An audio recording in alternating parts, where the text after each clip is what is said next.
All right, we are on the last part of this test review video series. If you are confused by Dalton's law of partial pressures, this video is for you. There are two different types of problems on your review, and they're a little bit different from one another, so we're going to go over both of them. All right, so number 8 on your review is Dalton's law of partial pressures. It says a gas mixture contains oxygen at 2.3 atmospheres and nitrogen. Okay, so we have one type of gas and another type of gas. It says, what is the partial pressure of nitrogen if the total pressure inside the container is 5.29 atmospheres?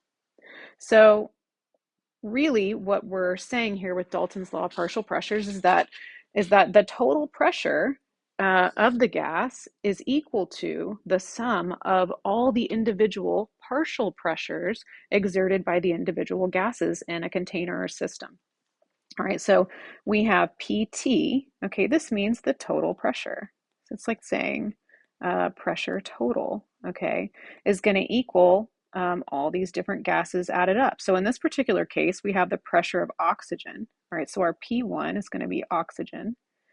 And then our pressure 2 is going to be nitrogen. All right, so we have pressures, both of these pressures, so let's just fill these in. Okay, so it says a gas mixture contains oxygen at 2.3 and nitrogen, and it says the total pressure inside the container is 5.29. So our P total, I'll just write it out, is 5.29.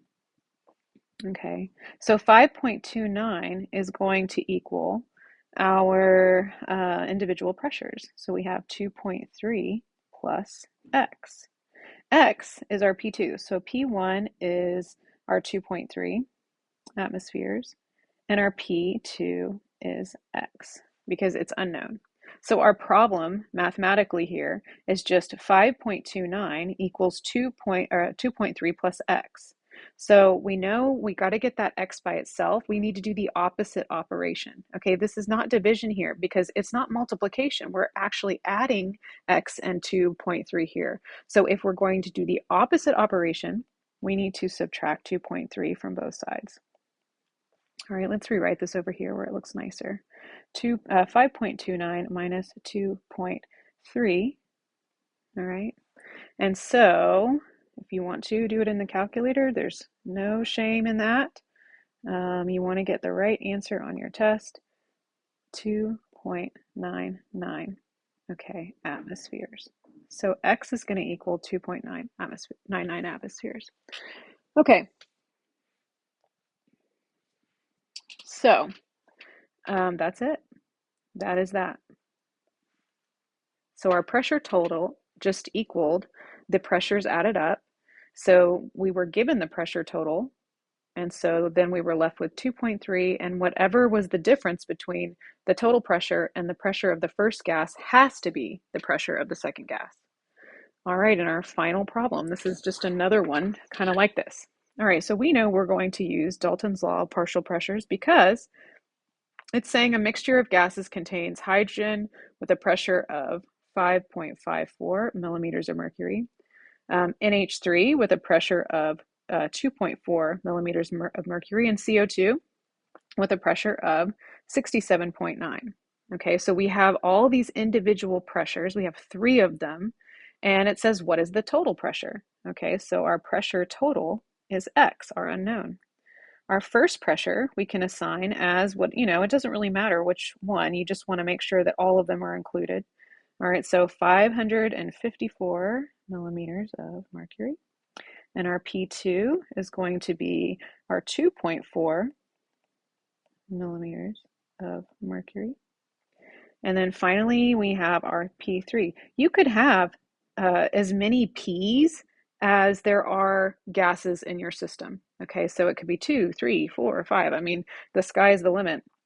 It doesn't matter. That's why I have these little dots here. It just means that whatever the gas pressures are exerting individually, these partial pressures have to be added up for that total pressure. So the CO2 with a pressure of 67.9 millimeters of mercury. All right, so that means that PT is going to equal 554 plus 2.4 plus 67.9. And we can do that in our calculator. 554 plus 2.4 plus 67.9. Enter. And so our answer is 624.3 millimeters of mercury. That is our partial pressure. All right, we defined it as X in our formula, but it is our partial pressure. This is what is the partial pressure of the mixture? Actually, that's not our partial pressure, that is our total pressure. Okay, that is our total pressure of this mixture.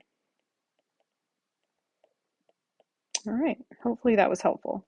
All right, so that is the end of this video series. I hope you guys enjoy your studying, and I look forward to seeing you later.